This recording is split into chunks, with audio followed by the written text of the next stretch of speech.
অস্ট্রেলিয়ার হাতে আসছে জাপানের যুদ্ধজাহাজ। মার্কিন নেতৃত্বাধীন কোয়াড জোটের 2 সদস্যদের মধ্যে এই প্রতিরক্ষা চুক্তিকে ধরা হচ্ছে বড় কৌশলগত পদক্ষেপ হিসেবে। $6.5 বিলিয়ন এই চুক্তিতে অস্ট্রেলিয়া কিনবে জাপানের আধুনিক মোগামি শ্রেণীর 11টি ফ্রিগেট। দুই দেশের নিরাপত্তা সহযোগিতা এবং প্রশান্ত মহাসাগরীয় অঞ্চলে শক্তির ভারসাম্যে এর প্রভাব পড়বে বলে মনে করছেন বিশ্লেষকরা।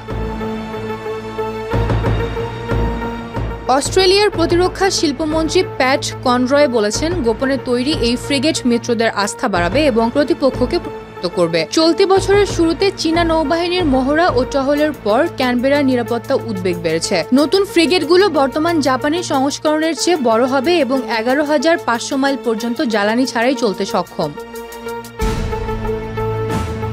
জাপানের প্রতিরক্ষা মন্ত্রী জেনারেল নাকাতানি জানিয়েছেন, এই চুক্তি দুই দেশের কৌশলগত সম্পর্ককে আরও মজবুত করবে। মিৎসুবিশি হেভি ইন্ডাস্ট্রিজ নির্মিত জাহাজগুলো থাকবে 32 থেকে 41 উলম্ব লঞ্চ সেল, যা ভূমি থেকে আকাশে নিক্ষেপযোগ্য এবং জাহাজ অংশী ক্ষেপণাস্ত্র ছাড়তে সক্ষম। প্রতিটি মোগামি 128টি বিমান প্রতিরক্ষা ক্ষেপণাস্ত্র বহন করতে পারবে, যা বর্তমান অস্ট্রেলিয়ান যুদ্ধ জাহাজের তুলনায় 4 গুণ বেশি। বিশ্লেষকদের মতে এসব লঞ্চ সেল টমাক ক্রুজ ক্ষেপণাস্ত্র বা দীর্ঘ পাল্লার সাবমেরিন বিরোধী রকেট ছোড়ারও উপযোগী।